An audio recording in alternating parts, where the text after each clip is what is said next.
Assalamualaikum warahmatullahi wabarakatuh. Kami dari kelas 4B PGSD Siang kelompok 10. Perkenalkan, nama saya Lela Fazria Dan saya Sultana. Di sini kami ingin mengulas materi mengenai manfaat biologi dalam kehidupan manusia. Video ini dibuat bertujuan untuk menuntaskan tugas mata kuliah kajian biologi dosen pengampu Miss Antonia Junianti LSS MPD. Selamat menyaksikan. Apa sih biologi itu? Biologi atau ilmu hayat adalah ilmu yang mempelajari aspek fisik kehidupan. Istilah biologi dipinjam dari bahasa Belanda, biologi, yang juga diturunkan dari gabungan kata bahasa Yunani, bios atau hidup, dan logos, lambang atau ilmu. Istilah ilmu hayat dipinjam dari bahasa Arab, juga berarti ilmu kehidupan. Pengertian ilmu biologi menurut beberapa para ahli. Yang pertama, J. Juniati dan kawan-kawan. Pengertian biologi adalah ilmu yang mempelajari tentang makhluk hidup yang objek dan personalnya banyak terjadi di lingkungan alam sekitar. Yang kedua, menurut Wijaya Jati, pengertian biologi adalah ilmu sains mengenai makhluk hidup yang menitik beratkan kajian ilmu mengenai makhluk hidup dan kehidupannya. Yang ketiga, menurut Nur Hayati, pengertian biologi adalah ilmu tentang keadaan dan sifat makhluk hidup, manusia, binatang, tumbuhan, ilmu hayat. Sekarang kita akan membahas ciri-ciri ilmu biologi dan beberapa cabang ilmu biologi. Ciri ilmu biologi yang pertama yaitu tentatif.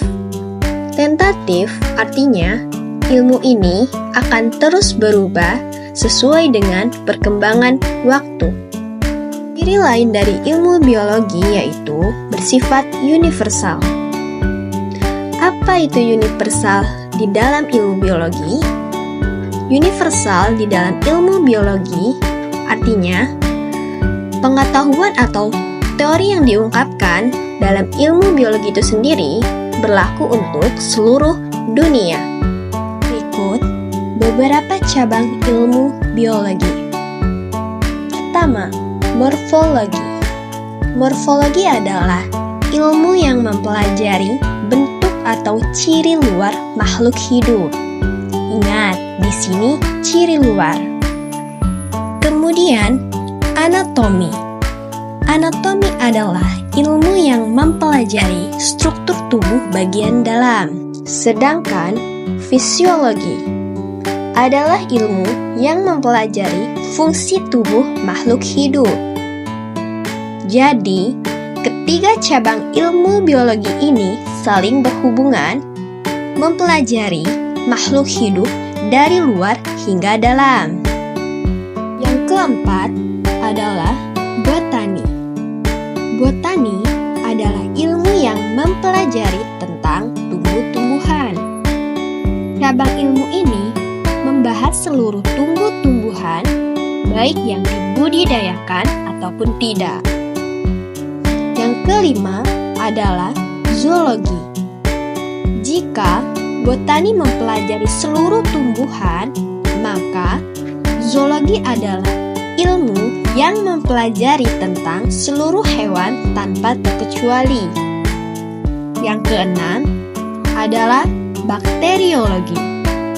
Sesuai dengan namanya, ilmu ini dikhususkan untuk mempelajari tentang bakteri, seperti ciri-ciri bakteri, bentuk-bentuk bakteri, hingga penyakit yang disebabkan oleh bakteri tersebut. Ketujuh adalah organologi. Organologi merupakan ilmu yang mempelajari tentang organ makhluk hidup. Kedelapan adalah taksonomi. Taksonomi yaitu ilmu yang mempelajari tentang klasifikasi atau pengelompokan makhluk hidup. Terakhir adalah genetika. Genetika merupakan cabang ilmu biologi yang mempelajari tentang pewarisan sifat. Kata kuncinya adalah gen. Semua aspek yang berhubungan dengan gen akan dikaji di cabang ini. Misalnya, penyakit-penyakit keturunan, sifat, dan bentuk fisik yang diturunkan ke anaknya. Baik teman-teman, sekarang kita masuk ke inti materi kita, yaitu manfaat biologi dalam kehidupan manusia. Yuk simak sama-sama. Yang pertama, bidang kedokteran. Peran biologi dalam bidang kedokteran telah membantu dalam memahami fungsi dan struktur tubuh manusia, perkembangan penyakit, dan juga membuka harapan baru untuk pengobatan dan kesehatan manusia. Berkat perkembangan biologi, khususnya dalam cabang ilmu anatomi dan fisiologi manusia, mikrobiologi, virologi, dan patologi telah banyak membantu para dokter dalam memahami penyebab gangguan kesehatan. Berikut contoh ilmu biologi dan beberapa cabang ilmu biologi dalam bidang kedokteran. Yang pertama, para penderita penyakit yang mengalami kerusakan pada salah satu organ tubuhnya kini telah mendapatkan jalan keluarnya, yaitu melalui teknik transplantasi atau pencangkokan organ. Transplantasi organ yang sudah berhasil dilakukan oleh para dokter adalah pencangkokan ginjal, jantung, sumsum tulang belakang, maupun hati. Baik, sudah kita dengarkan sama-sama manfaat biologi di dalam bidang kedokteran. Selanjutnya, ilmu biologi di dalam bidang pertanian juga memiliki kontribusi. Pertanian menjadi salah satu pilar utama dalam keberlangsungan hidup manusia, yang dimana untuk memenuhi kebutuhan pangan dan mendukung ekonomi negara.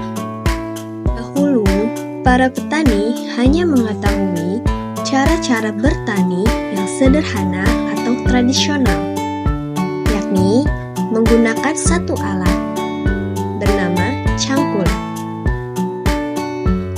Kemudian menanaminya dengan tanaman yang diinginkan dan disirami air secukupnya. Tetapi, hasil yang didapat ternyata tidak terlalu baik. Seiring berjalannya waktu, berkat kemajuan cabang-cabang biologi serta teknologi, kini para petani telah mengetahui bagaimana cara memilih bibit tanaman unggul, bagaimana cara memilih pupuk yang diperlukan, dan juga berikut cara memupuknya. Serta para petani juga telah mengetahui bagaimana cara memberantas hama dengan pestisida atau insektisida. Dan mereka pun telah banyak mengetahui teknik-teknik berkebun, yaitu teknik berkebun seperti mencangkok, menempel, mengenten, dan lain sebagainya. Serta masalah penyakit yang menyerang tanaman kini juga sudah banyak diketahui penyebabnya. Sudah banyak jenis virus, bakteri, dan parasit yang menyerang tanaman budidaya telah berhasil diidentifikasi dan ditemukan cara pemberantasannya. Hal ini tentu berkaitan dengan kemajuan di bidang cabang-cabang biologi seperti virologi, mikrobiologi, dan parasitologi. Ketiga, yaitu bidang perikanan. Adapun pemanfaatan biologi dalam bidang perikanan tampak antara lain dalam upaya pembudidayaan ikan. Pembudidayaan ikan yang telah banyak dilakukan yakni dalam pembuatan tambak-tambak, keramba jala apung atau kajapung, maupun rumpun. Pada tambak-tambak, usaha pembudidayaan ikan-ikan yang diketahui bernilai gizi tinggi atau yang bernilai ekonomis adalah dengan dilakukannya pemijahan. Dengan teknik pemijahan dalam tambak-tambak, spermatozoa dan sel telur dari ikan jantan dan ikan betina dapat dengan mudah bertemu menjadi zigot tanpa harus terganggu oleh arus air laut. Selain itu, telur-telur yang dihasilkan juga akan terhindar dari para pemangsa sehingga besar kemungkinannya telur-telur itu akan menetas dan menjadi ikan. Kemudian, bidang peternakan. Peternakan telah menjadi bagian penting dalam kehidupan manusia dalam beratus-ratus tahun untuk menyediakan sumber pangan dalam meningkatkan kualitas produksi dan kesejahteraan hewan ternak. Cabang-cabang biologi dalam bidang peternakan seperti zoologi, anatomi hewan, fisiologi hewan, genetika, biologi reproduksi, embriologi, dan biologi molekuler atau rekayasa genetika. Melalui penerapan ilmu-ilmu tersebut, para peternak dan masyarakat yang lebih luas telah dapat menikmati hasilnya. Seperti ayam penghasil banyak telur dan daging, sapi penghasil banyak susu dan daging, dan terakhir, domba penghasil daging. Selain itu, bulu dari domba juga dapat menghasilkan untuk kebutuhan sandang, seperti jaket, kaos kaki, dan lain sebagainya. Selain itu, ilmu biologi juga berperan dalam penelitian dan pengembangan obat-obatan serta produk kesehatan hewan. Hal tersebut dapat membantu dalam mengatasi penyakit dan masalah kesehatan yang dapat mempengaruhi hewan ternak.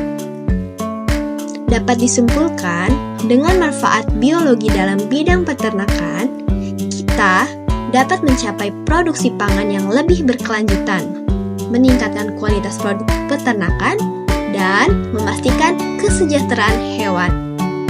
Nah, yang terakhir yaitu bidang industri. Ilmu biologi dalam bidang industri ada beberapa manfaat, di antaranya sebagai berikut.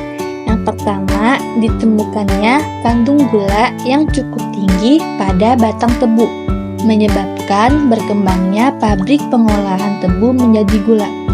Yang kedua, diketahuinya bahwa serabut biji kapas dan bulu domba dapat diolah menjadi benang, dan kepopong ulat sutra dapat diolah menjadi benang sutra. Maka berkembanglah industri tekstil atau kain wol, dan kain sutra. Yang ketiga, dalam bidang industri makanan adalah setelah ditemukannya jenis bakteri Lactobacillus yang sifat-sifatnya dapat bermanfaat bagi manusia dan dapat dibuat menjadi yogurt, maka berkembanglah industri pembuatan yogurt. Yang terakhir, industri lainnya yang menggunakan prinsip-prinsip biologi adalah industri jamu. Cabang-cabang biologi yang terkait pada industri tersebut adalah ilmu botani yang meliputi taksonomi tumbuhan, anatomi tumbuhan, dan fisiologi. Itulah sedikit ulasan dari kami mengenai manfaat biologi dalam berbagai bidang kehidupan manusia.